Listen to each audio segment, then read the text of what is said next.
Welcome back to the Teaching Hypnotherapist podcast, and this one is called Hypnotherapy and Neuroscience. What? Yeah, for sure. Okay, let's get started. I think you're going to love this one because this episode is all about expanding the recognition that the work that we do belongs inside the modern conversation about the brain, the body, and how people adapt and change as they move through life. Now, as hypnotherapists, we work with attention, with memory, with sensory awareness, with emotion, body sensation, prediction, projection, and imagination. But how do these things actually work when we use hypnosis? Well, neuroscience is now giving us a language to understand how we do what we do. The trouble is, the language of neuroscience can be complicated. So today I want to give us a way to use the language that's easy to remember and even easier to feel fond of and proud of. So here I have a lamp. It's in the shape of a head, and I want you to imagine that this is your client's head. Now, deep inside the brain, there's a little security team. Each member has a job, a location, and a personality. Now, obviously, there aren't little people running around inside your client's skull, but I think you'll find that this is a useful way to understand the systems that shift when a client settles into hypnosis. And once you've met them, you'll start spotting the team in every single session. Now, why does it matter?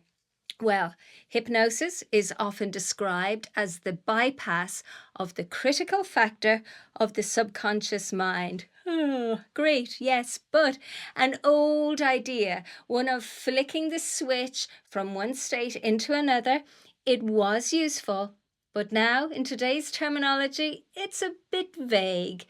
And it really won't land with a more informed audience. We have younger cohorts of clients and students, and these people are listening to podcasts on trauma, on attachment, on somatic awareness. So today is about upgrading how we use our language so it's more resonant with what the neuroscience research is actually saying. In neuroscience terms, hypnosis is not one switch being flipped. It is more akin to a shift across a whole range of different systems in the brain. And I'm hoping today that you'll be able to see how the whole team actually work together. So let me introduce you to some of them. Well, we got Thomas Thalmus. He narrows the spotlight and he turns it inwards. We've got salience, who stops blaring the alarm at everything. We've got Derek Dack, the doorman, who stops slamming the door on every new idea. We've got Ursula Insula, the body messenger. It's great when she comes online. And then we've got Damon, DMN. He's the old storyteller. And when he loosens his grip on the old script, everything changes. And then we've got Corey, cortex.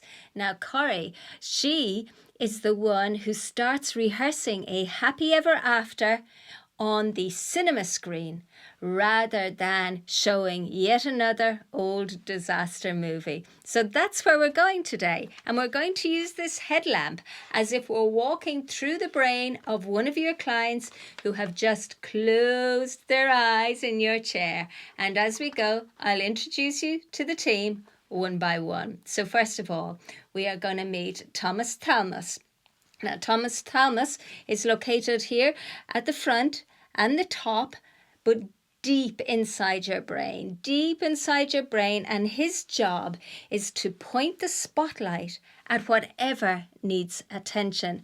Now, his personality, focused, selective, but Thomas Thalmus is easily distracted until we give him something to aim his spotlight on. Now, you know Thomas Thalmus very well, even if you haven't had a name for him. Thomas Thalmus is evident when a client sits down and when their attention is scattered and all over the place.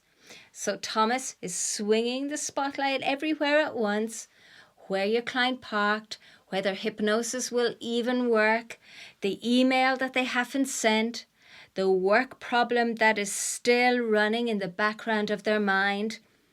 Their body is in the chair, but Thomas Thalmus has a spotlight pointed everywhere except in the room and inside. And then you begin.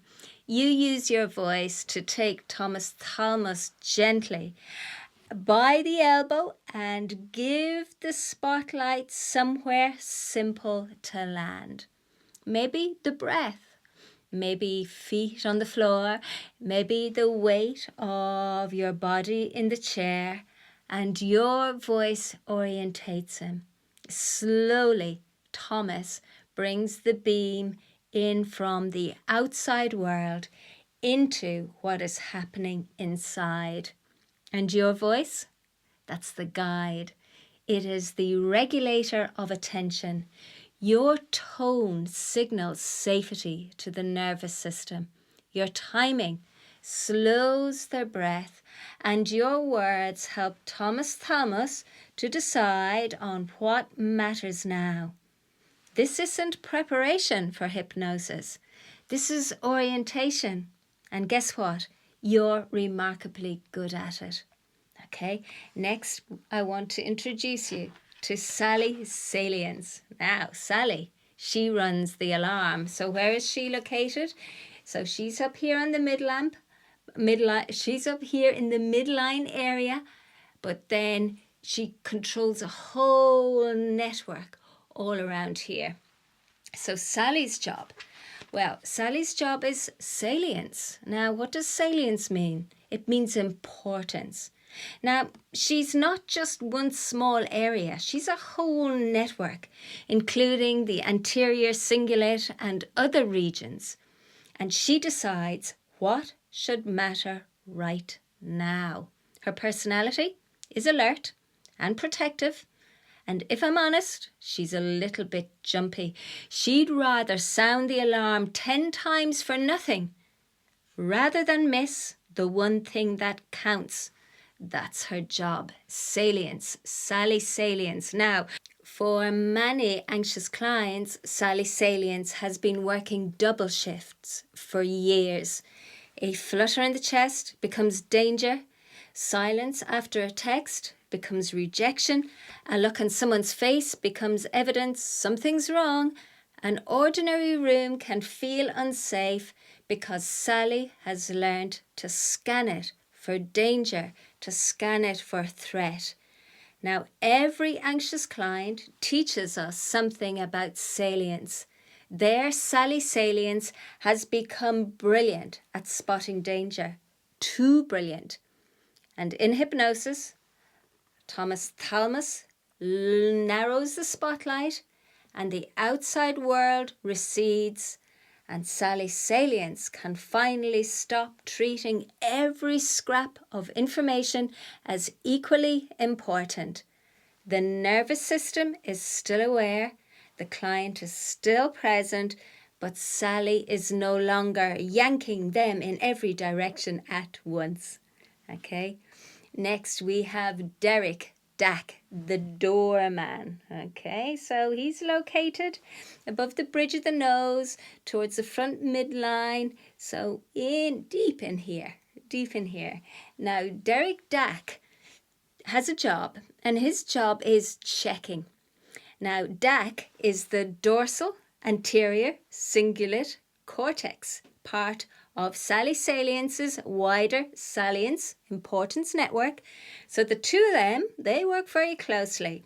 Now, Derek Dack, his personality is cautious, protective, and on a bad day, quite frankly, he's very suspicious.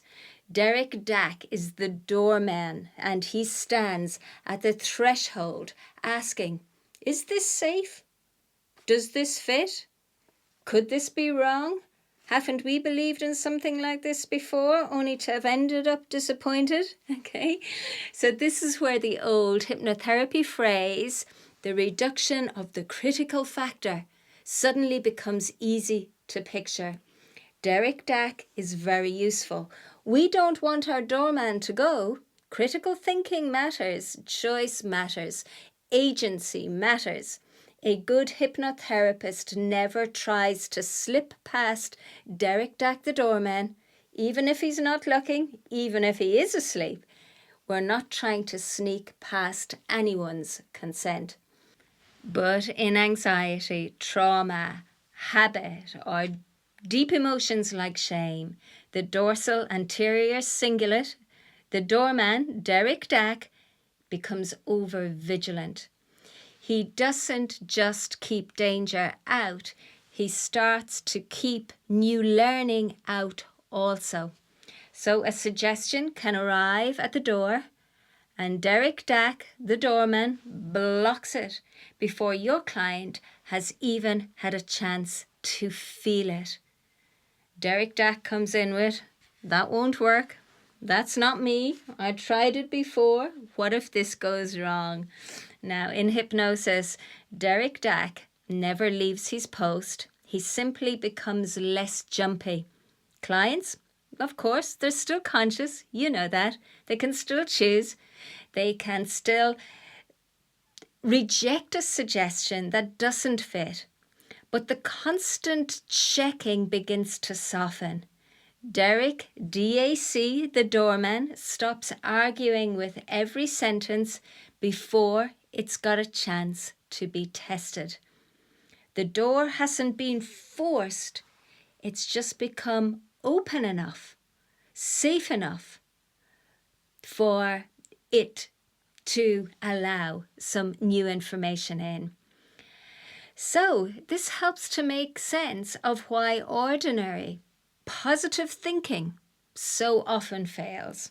So your client tries to picture themselves calm, but salience answers with old evidence, while Derek, D-A-C, the doorman, blocks it at the door. But in hypnosis, when Thomas Thalmus has gathered the spotlight and salience has settled and Derek, D-A-C, has lowered his guard, that same suggestion has a real chance of being received, because now there is space to rehearse a different outcome. All right, so the next person that we want to meet is Ursula Insula. So she is the body messenger. All right, so she is over here to the side, behind, slightly above the ear, deep inside your client's brain. Now, Ursula Insula's job is interoception. Think of it as interception, okay? Intero means inside, sensing the body from the inside. Ception, like perception, okay? So she lives in the insula. It is tucked deep into the side of the brain. Her personality is honest, sensitive, and deeply physical. Ursula Insula doesn't speak in polished sentences. She speaks in breath, in heartbeat, in heat, in tightness, in heaviness, in nausea, in pressure, in softness, in release. This is where so many hypnotherapists are more sophisticated than they realize, because we listen to a client's words, but we're also listening to the Ursula Insula. We are listening to the ancient body language, and we see that play out perhaps in the jaw, the breath, the hands, the shoulders, the stillness, the stiffness, or whatever your client is saying non-verbally.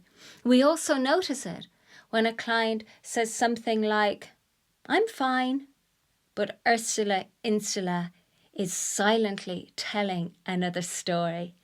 Now, I'm sure you've heard it before from some of your clients where they say something like, "I know I should be fine, but I don't feel fine."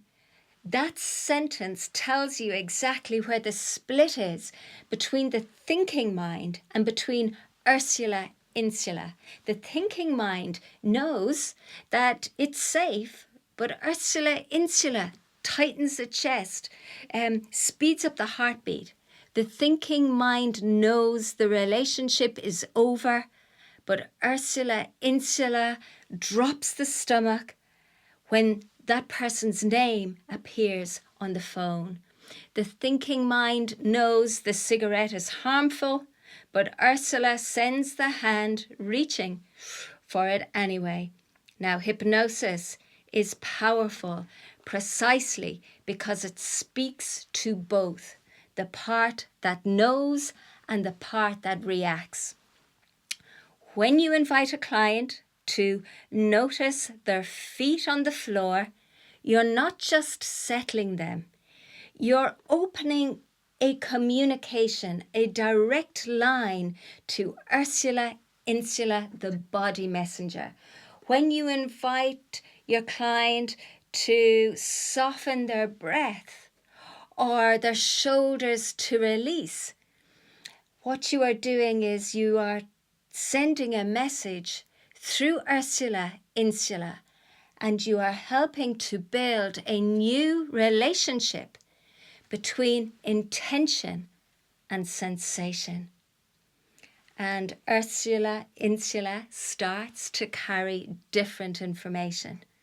The jaw releases, the breath softens and lengthens, the feet grow heavier, and Ursula begins to test what safety actually feels like. Suggestions move from being an idea into becoming an experience. Now, next we have got to meet Doorman, DMN, the storyteller. So you will find Doorman is here, the front top towards the back of the head. And Doorman, DMN's job is self-story. Now, he runs along the default mode network, Doorman, DMN, and this is a set of regions that are threaded along the midline of the brain. Now, Doorman, DMN, his personality is familiar, repetitive, and terribly convincing. Doorman, DMN says, "This is who I am. This is what always happens to me. This is just how my life goes." So by the time a client reaches us, they're often wrestling not only with the problem, but with the identity, the narrative that's grown up around it. Oh, I'm always anxious. I'm the one who always freezes. I'm the one who will never, ever be free of this. Oh, this has been going on forever. This has always been the way. Now, these aren't just passing thoughts. These are Doorman's DMN, his default mode network. Well-worn scripts. Yes, well-worn scripts. Organized patterns of memory, emotion, body responses, and expectation. Now, you can hear Doorman, DMN, is in the room when a client tells you the same story 10 different ways. Here's what happened. Here's who I am because of it. And here's why it's going to happen again. Now, if you listen closely, you'll realize that these aren't memories. These are predictions. This always happens to me. I've always been like this. I'll never be able to change. Now, hypnotherapy can loosen DMN's grip. It doesn't erase his script. It doesn't argue it away because you know what happens to advice. It just doesn't land, so we can't argue it away. We can't just erase it. But what hypnosis can do is it can give our clients an experience of themselves outside of his tight hold, his grip on the script. So we can get our clients to imagine that they're walking into a meeting and staying confident and steady. We can use hypnosis to get them to imagine that they're hearing criticism while they stay grounded on the floor. We can get them to rehearse saying no without their throat closing or without actually saying yes. Now, Damon, DMN, we're not here to attack him, but he does need to be interrupted kindly enough so that another version of the client's story can be rehearsed alongside what he's always said before.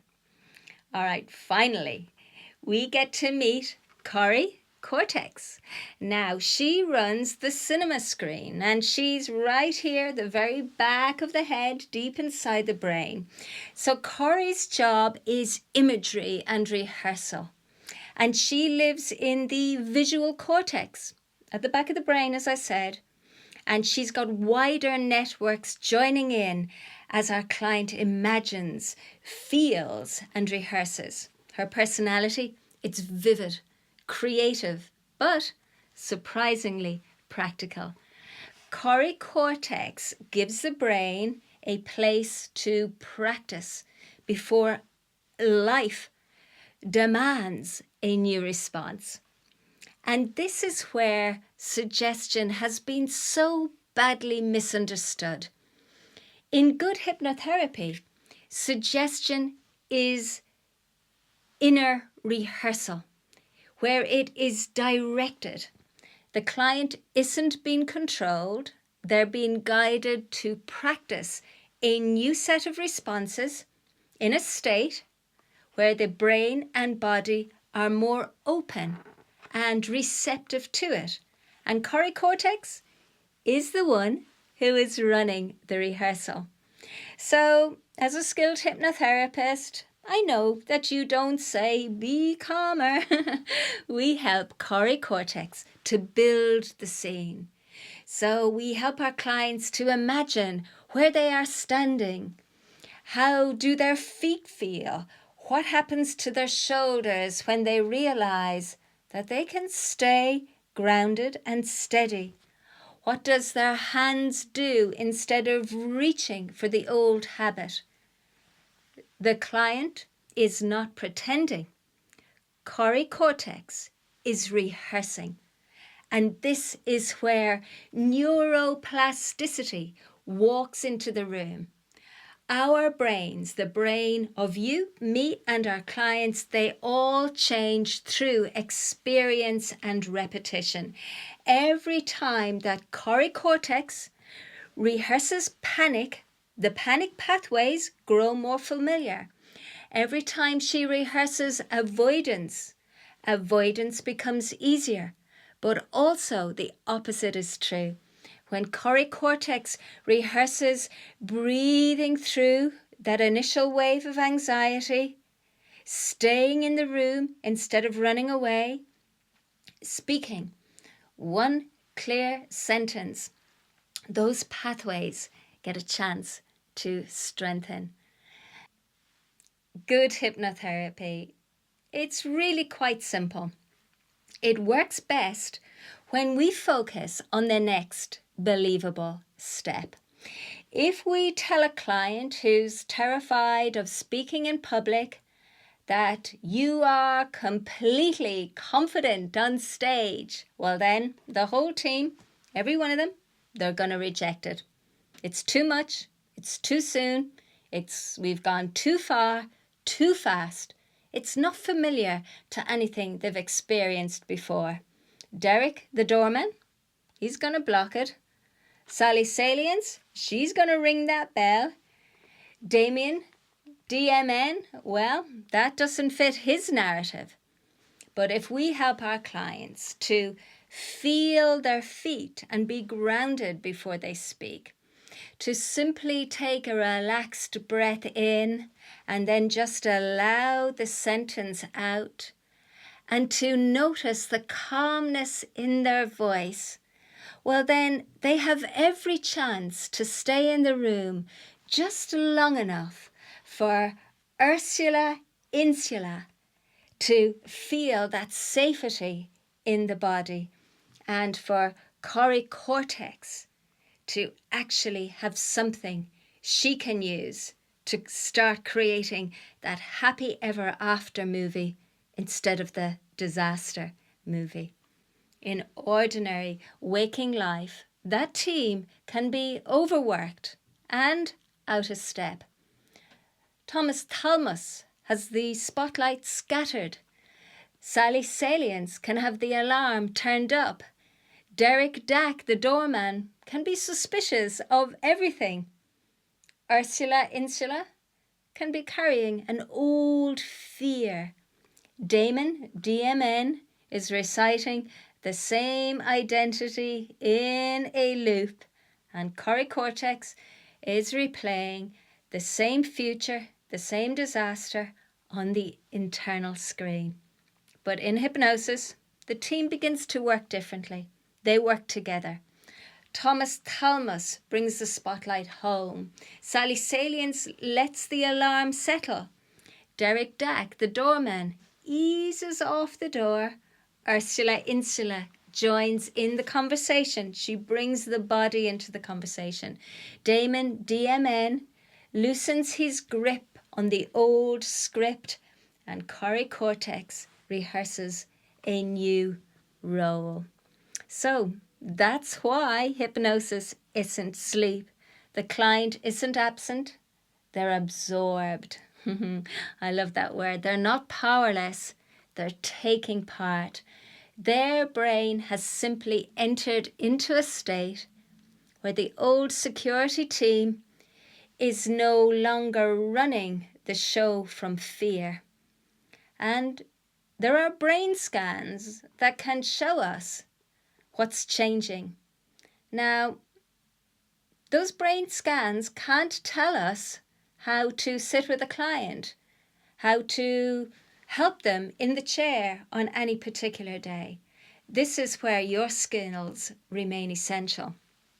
The science helps us to understand the map, the territory, but you know when to speak, when to pause, when to repeat, when to leave space, and when to trust that our client has taken in enough for one day.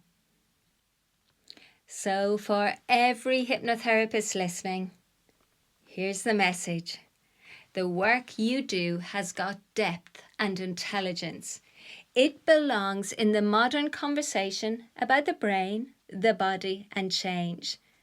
We are part of a proud profession that understands attention, imagination, nervous system responses, and human connection in a remarkably sophisticated way. And we can speak about hypnotherapy without shrinking it down to relaxation, scripts, or stage show myths. We work with attention. We work with the body. We work with prediction, projection, memory, imagination, and the felt experience of change. This is skilled work. This is intelligent work. And it is some of the most sophisticated communications that one person can share with another. My name is Susan Wallace. I'm here to help you be the best, have the best, and give your best. Bye for now.